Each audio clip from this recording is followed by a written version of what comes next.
So our next speaker is Nikolay Oskolkov, and he will talk about biomedical big data and deep learning.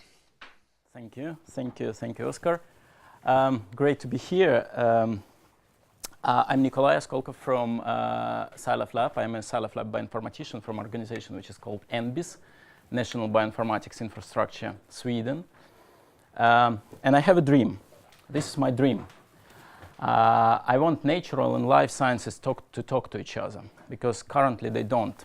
They have dramatically different languages. So actually the current situation does not look as optimistic as here on this picture, but rather like this. They look a little bit angry at each other because they have dramatically different languages. They don't understand each other at all. I know this for sure because I'm actually from theoretical physics. And a few years ago, I moved to life sciences. So I spent 10 years working as a professional physicist. And then 5 years I worked in the medicine field, side by side with medical doctors, doing medical research. And last 3 years I've been working in biology, with pure biologists, doing evolutionary science, doing Darwin theory, plant biology, molecular cell biology. I've been learning from them. And when I just moved from natural to life sciences, this is how I felt. So I was completely lost in translation. I did not understand a single word. When they talked, biomedical people talked to each other, I did not understand a single word, literally. And I discovered an effect which I call the white noise effect. The white noise is just a random Gaussian signal without any information. It's just a noise, it's no signal. So when two biomedical people talk to each other, there was no information in their conversation for me. I did not understand a single word, just white noise. Just let me give you an example of white noise. 2 weeks ago, I was at a conference, a biomedical conference in Stockholm. And one talk was especially astonishing for me. So it knocked me out, and I took a picture of the title of the talk, because I thought it was brilliant. So the title was, Does H1 counteract polycomb repression by methylating lysine 36 of histone H3? I don't understand it. Okay, this is biomedicine. Does physics look better? I just took a simple, like a random abstract from Physical Review B, beyond the random phase approximation with a local exchange vertex. I don't understand a single word. So this is white noise for me. This creates artificial barriers. Guys, is it really important? Is it really necessary to use such complicated terminology? I don't know. This is not English. This is not any human language. But unfortunately, it's not only terminology which create these artificial barriers. It's also the objects we are working on, and the scales, time and length scales we are working on in biomedicine and natural sciences. Let me give you just one typical conversation between natural and life scientists about scales. I had numerous conversations like this. So this slave group, he's a medical doctor. He's a world expert in type 2 diabetes. And he asked me, okay, what are you doing again? Quantum mechanical simulation. Great, I don't know what it means, but it sounds cool. So we're just taking a biopsy with a couple of millions of cells. Can you simulate them? I said, no. Okay, can you simulate one cell? I said, no, not even close. Okay, what can you simulate then? Well, I can simulate one protein. And then Leif said, we're on a different scale. We don't need one protein. We don't need 100 proteins. We don't need thousands of proteins. We need millions of cells. So unfortunately, biology needs cells. Sonia's talk was very typical in this sense, because she was talking cells. So now, if you physicists had some discomfort understanding her, this is how typical biomedical people talk. In contrast, physics talks about particles, and Katerina's talk was also very typical. They talk about electrons, about atoms, about even biological molecule, but they never go, or very rarely go, to a cell level. They don't usually talk about cells.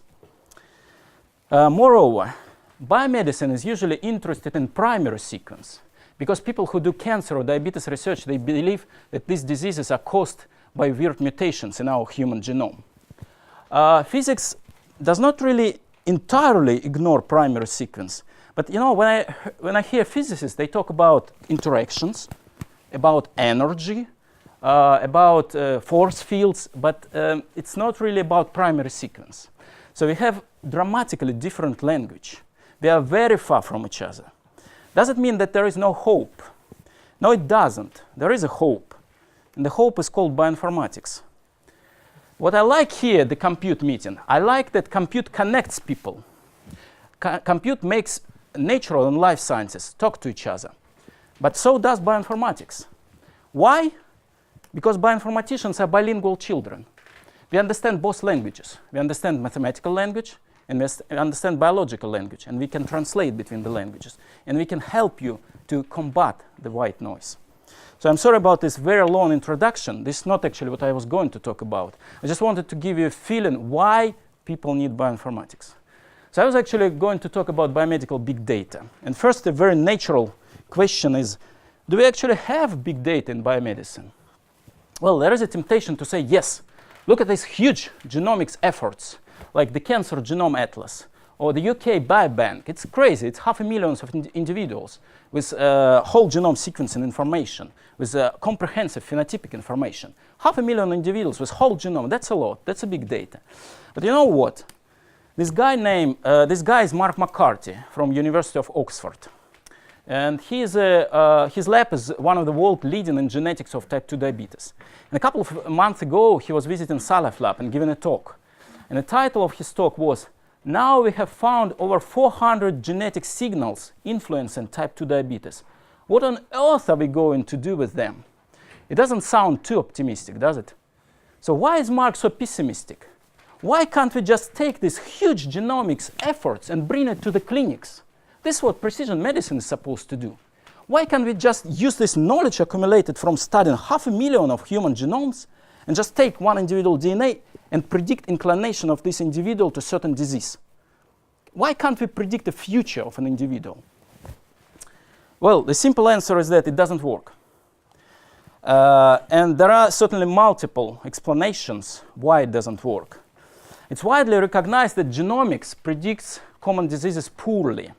This is just one of the latest Cell papers. It's about abdominal aortic aneurysm. Again, genomics, huge genomics efforts, where they specifically compared predictive power of genomics with EHR. EHR, it's electronic health records. So it can be body temperature, it can be height, it can be blood pressure. It's quite trivial information. And this trivial information predicts abdominal aortic aneurysm so much better than DNA. So DNA does not predict the disease, which is quite frustrating because you would expect the opposite. So why it's like this? Again, there are multiple explanations why it's like this. One obvious mathematical bug which I see in genomics area is that genomics usually works in ultra highly dimensional space. This is a dimension of the space genomics works in.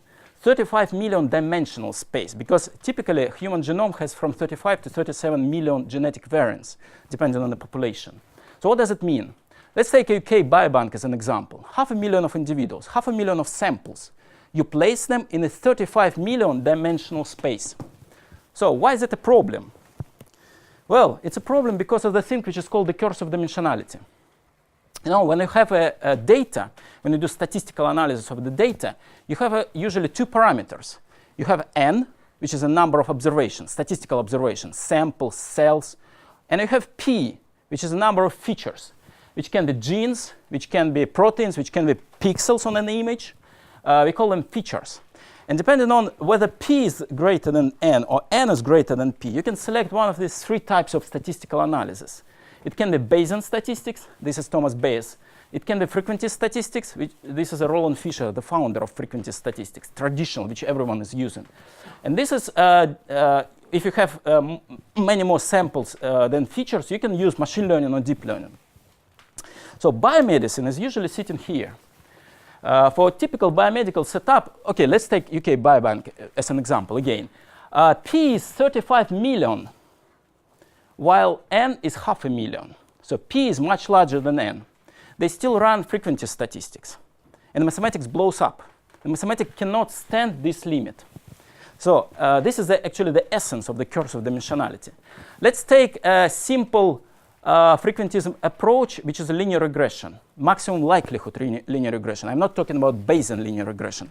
I'm talking about maximum likelihood regression. This is a solution of linear regression in a closed form. So it needs to be, it demands calculating of inverse variance covariance matrix. And this is one of the determinant of the matrix. So now, imagine that you are working in this limit. You have just 10 samples and many, many features. Then features become redundant. They become correlated just by chance. So if you take just 10 observations, I can bet that the number of buttons on your jackets will be correlated with a number of cups in the coffee rooms at the departments of Lund University. Because you cannot have enough observation to separate these features. You don't have enough observations to resolve difference between these features. So if it's just 10 observations, everything is correlated with everything. Why is it bad? Because if you have correlated columns or rows in a matrix, the matrix becomes singular. Determinant of this matrix is 0. So inverse matrix goes to infinity. What does it mean? Well, it means you never know how close to infinity you are. This is why we have this replicability crisis in science, in genomics, that we cannot reproduce each other's results because we usually work in this limit. And we never know how close to infinity we are. In the best case, your Python and R packages will throw in an error, saying that we cannot handle it. In the worst case, you will get an answer. It will be just a wrong answer, completely made up answer. Okay, does it mean that there is no hope? No, it doesn't. There is always a hope. And the hope is called single cell. In single cell omics area, it's becoming as a routine to sequence hundreds of thousands of cells. Or even this data set, which was recently published by 10x Genomics, includes 1.3 million single cell with gene expression information. What does it mean? It means that the situation here is completely the opposite compared to genomics. You have 20,000 genes and 1.3 million observations, compared with UK Biobank, where you had 20,000, you had 35 million of genetic variants and 500,000 of individuals. It's completely upside down. So here there is actually a luxury problem. You don't need to bother about overfitting. In biomedicine, people are concerned about generalizability and overfitting. So here you should watch out for underfitting, because you want to get the most out of your data. And this is, so if I worked with UK Biobank, for example, it's a little bit silly to use deep learning for UK Biobank because you don't have enough statistical power. While if you work in single cell area, it's a little bit silly not to use deep learning because this is a paradise for deep learning. Okay, so how does it work in practice? We do run a lot of deep learning on single cell data. Deep learning is in general very good for single cell omics because it captures the highly nonlinear nature of single cells. And we like autoencoders because it's an unsupervised artificial neural network. So Keras and TensorFlow are our friends. We use them as a routine. And unsupervised analysis, so single cell analysis is unsupervised. That's why we use autoencoder. So two typical techniques which people use in single cell area is dimensionality reduction and clustering.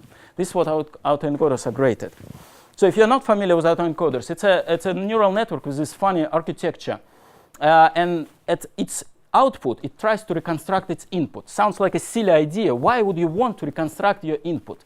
Until you realize that here there is a bottleneck. There are just two nodes, meaning that if you manage to reconstruct your input just from these two nodes, it means you learn something fundamental about your data.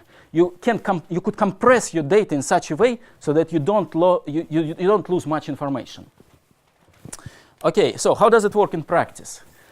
So now I'm going to give you a toy example with just 8,000 cells.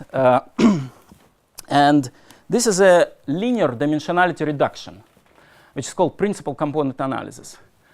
So one point is one cell, and different colors correspond to different cell subpopulations.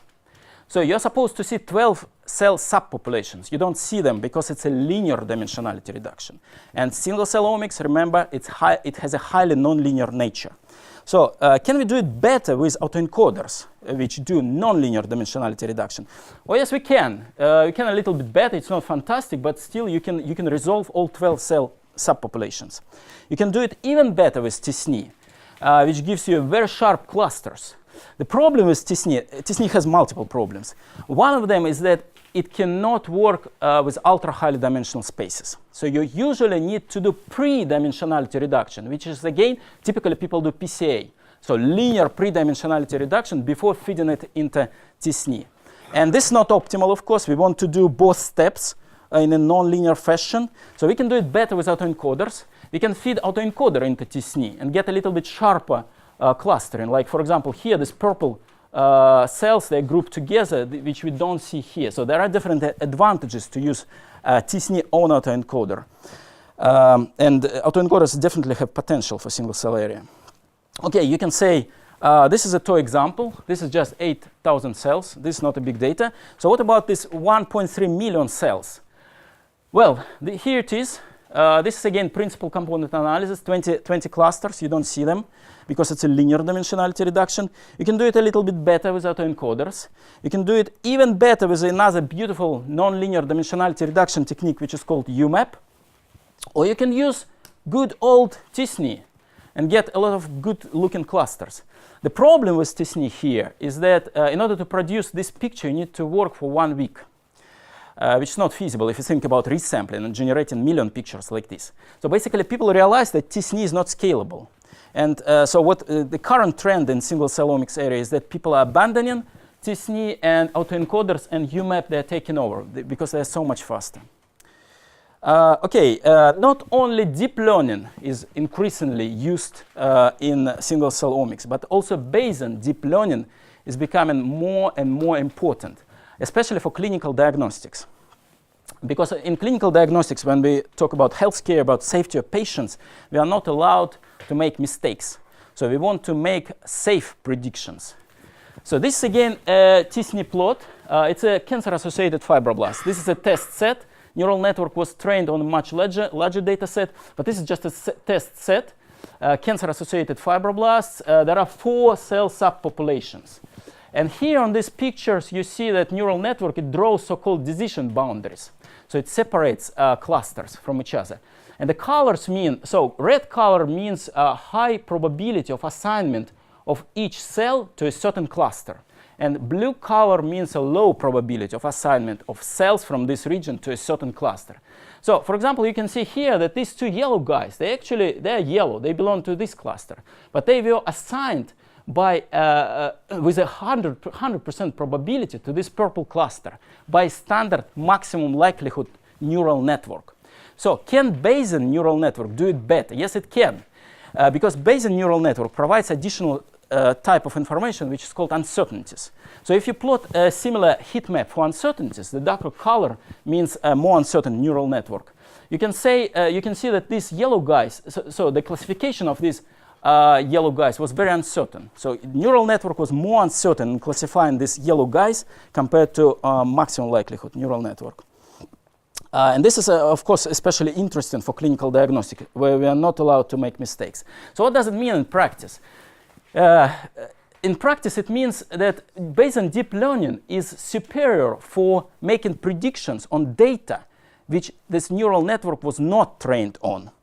For example, if you train your neural network to distinguish between cats and dogs, what happens if you show the picture of a bird to this neural network? Well, the neural network will say, okay, it's a cat probably, or it's a dog. It cannot generate any other prediction. It never seen birds. But Bayesian neural networks, they can make miracles happen. Because Bayesian neural network would say, okay, it's a cat with a very high uncertainty. This very high uncertainty is an indication that there is something wrong with this picture. I never seen this picture. It's something wrong. I need separate instructions. This is what people realized in self-driving cars, where they use Bayesian deep learning a lot, because there are unexpected situations, and situations which car never was trained on. For example, flying car. I never seen flying cars. But what should I do? I should not turn to the left, to the right. I shouldn't stop. I need separate instruction. And then Bayesian neural network says, okay, I don't know what to do in this case. I need separate instruction. People program separate instruction for these unexpected situations. Okay, I wanted to say a few words about single-cell omics data integration and about data integration in general. Because we've been working for years in this area. And currently, so before I was talking about single-cell RNA sequencing data. This is single-cell gene expression data. But the reality is that there are more and more technologies which deliver multiple types of information from the same single cells. There are technologies which deliver epigenetic information. It's DNA methylation or chromatin accessibility region information, proteomics information from the same cells. So now you have to combine these multiple sources of information. Why? In order to predict the behavior of biological cells more accurately. Of course, the more sources of information we combine together, the more precisely we can predict behavior of biological cells. So what about mathematical methodology? Do we have enough methods for data integration? Oh, yes, we do. We do have quite a lot. We've been working for maybe last couple of years in this area, and yeah, there are many beautiful techniques like similarity network fusion, OPLS, Bayesian networks, MOFA, many really beautiful techniques. By the way, what do we mean by data integration? By data integration, I mean seeing patterns which were hidden in individual omics. So for example, you don't see some effect in omic 1 and omic 2. By the way, you know what omics is. Transcriptomics, metabolomics, proteomics, genomics, it all has omics. So it's different types of information from the same cells. They all are, there is a jargon, they are called omics. So if you have just proteomics information, protein level information, or genomics information, you don't see some effects. If you combine them together, you see some new effect. So intuitive picture can be displayed like this. Imagine that you have a couple of observations which belong to 3 classes: black class, red class, and green class. And the axes are some latent variable from 2 omics. It can be principal component 1 from omic 1, and for example, principal component from gene expression. And here, principal component 1 from methylation data or proteomics data. So imagine now, try to project these observations into x-axis. So you cannot separate green, red, and black points if you project them on just one axis. The same is valid for y-axis. What does it mean? If you use just one omic, you cannot separate these three classes reliably. But if you put them against each other, you see that they co-vary. And this covariance gives you a chance to draw this linear decision boundary. So you can linearly separate them if you combine data. This is the beauty of data integration, to see patterns which were hidden in separate omics. And so we use autoencoders a lot for data integration because of multiple reasons. Because it's, first of all, neural networks are in general very good for dealing with single-cell omics data because it captures high nonlinear nature of single-cell omics. Autoencoders are very flexible, scalable. You can easily combine data coming from different probability distributions, which is not trivial with other methods. There is a thing which is called backpropagation. It means that all omics will know about each other. This is an integration. So you update weights of the neural network in the context of each other from all omics. So all omics know about each other. So how does it work in practice? So again, this is for 8,000 cells. This is a t-SNE on single-cell RNA sequencing data. And this is a t-SNE on single-cell proteomics data. It's exactly the same cells. So the cells here and here are the same. It's just different input, different types of measurement. Here it's mRNA, here it's protein level information. So what happens if you combine them together? Well, do you see something new? Yes, you do, for example, see something new here. So this purple cluster, it became a little bit more transparent. You would never detect this as a new cell subpopulation if you used only single-cell RNA-seq data, because here purple and blue dots, they overlap heavily. But this is the beauty of data integration. You add proteomics information and you see something new. You discover new cell subpopulations. Okay, and the very last thing I wanted to say, which Sonia already mentioned, we learn a lot from Google. And I see typically when people with mathematical background, when they come to biologists and talk about deep learning, trying to convince biologists to use deep learning, they give examples about chess, Go, or StarCraft. And this is white noise, because it's very hard to see connection between misbehaving cells and StarCraft. So basically, if you want to convince biologists to use deep learning, give them this example. 2nd of December last year, just 3 months ago, there was a critical assessment of structure prediction contest. You can think about it as a World Cup in biochemistry, when people try to predict 3D structure from primary sequence. And there was basically no competition, because Google DeepMind was 8 times more accurate than any other academic institution in the world. So the protein folding community was shocked. There were a lot of desperate talks and posts. Like Mohammed Al-Karashi, a guy from a Harvard Medical School who spent his whole career predicting 3D structure from primary sequence using his deep biological understanding and knowledge. He was very upset, wrote very critical post, critical towards academia and pharma. So he said, we should all learn from DeepMind because they are so much better than us. And here I want to finish. So I'm from the organization which is called National Bioinformatics Infrastructure Sweden. We are financed by Wallenberg Foundation, VR, and I'm from Lund University. And last but not least, let's try all together to combat the white noise. Thank you.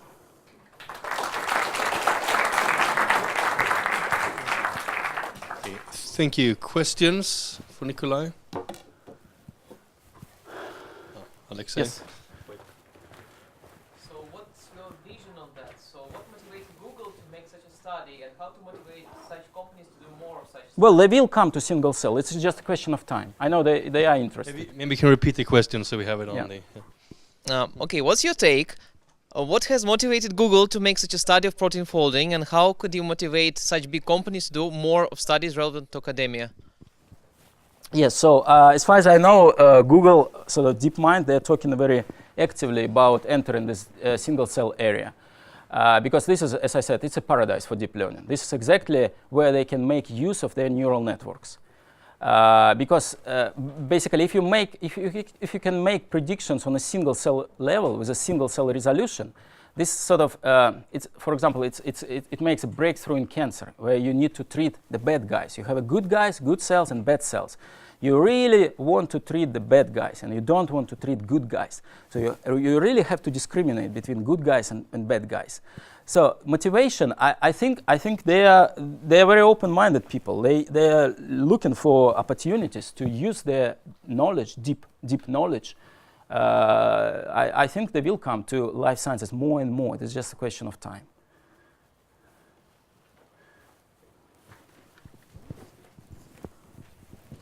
Is there a question up there? No? Georgie, did you want? Okay, and Katarina. So my question is on a slightly different line. When you had it's about one of the first slides.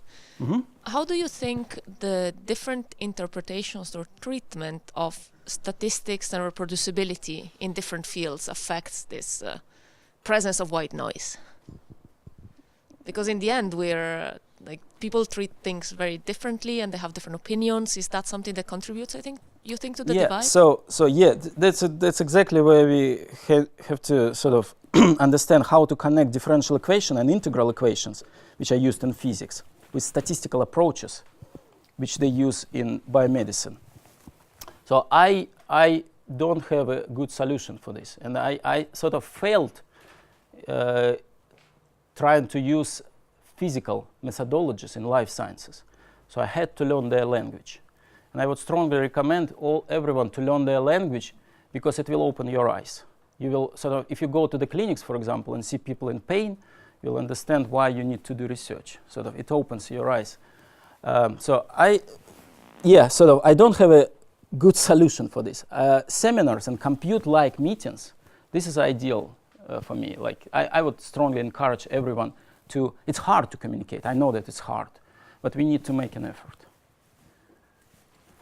Any more questions? Okay, let's do this one here. Great talk, Nikolay. So with regards to the problem of that there are more features than the number of samples. So now in the single cell, when you start to... That's the opposite. Yeah, but then when you start to integrate new data, like say more omics data, then you come back to the same problem where you get more features again than the number of samples. Correct. So you're back to Correct. square one there. Absolutely. If So you how integrate would it you with tackle bisulfite that? sequencing, Yes. it will be millions of CPG sites. Exactly. But you know what? this 1.3 million cells, it was published just a couple of months ago. So it's going to be an explosion. It will be millions of cells. So you will be working with matrices 20,000 versus a couple of millions of columns. And then, so it's completely different methodology is needed for this case. Because try to calculate inverse matrix, try to calculate covariance matrix if you have millions of rows or millions of columns.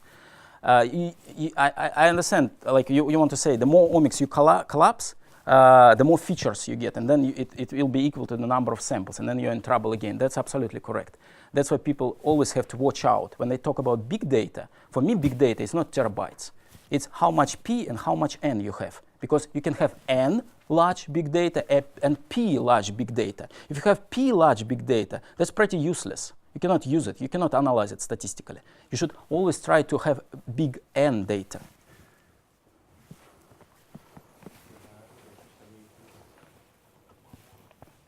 So just talking about the number of cells that we're generating, we spoke about it earlier, there's going to be an explosion. There's 2 million cells just 2 weeks ago from another lab in the US. But, where does it put people like us? Because, our standard hardware is now struggling to keep up with the amount of data that's being generated. So, how do you see the infrastructure working to actually analyze all this stuff as it comes through? Because we're clearly going to have to start working on much, much bigger clusters. Is there going to be some kind of coordinated response that, where all of us can kind of log in and start using these, these blades, etc., to do this? Is there a plan to keep up? That's what I'm asking. Yes, it's an excellent question. So basically, right now, the main challenges which I see, they are sort of methodological challenges. When big data comes, I don't know how to analyze them mathematically, because my mathematics blows up. I have to be prepared. I'm not thinking about how to store them, because it's also a problem, but it's a separate problem, and how to keep infrastructure up to this pace. This is a separate problem. So I'm interested in how to analyze this. Well, analysis too. It requires hardware beyond what we normally have. Absolutely, and that's why I'm saying t-SNE, for example, is not scalable. But there is a difference between t-SNE and UMAP and autoencoders. And we can learn why UMAP and autoencoders are scalable and t-SNE is not scalable, for example. So we need to update our sort of methodology. We need to be sort of up to the pace. If there are no other questions, let's thank Nikolay again.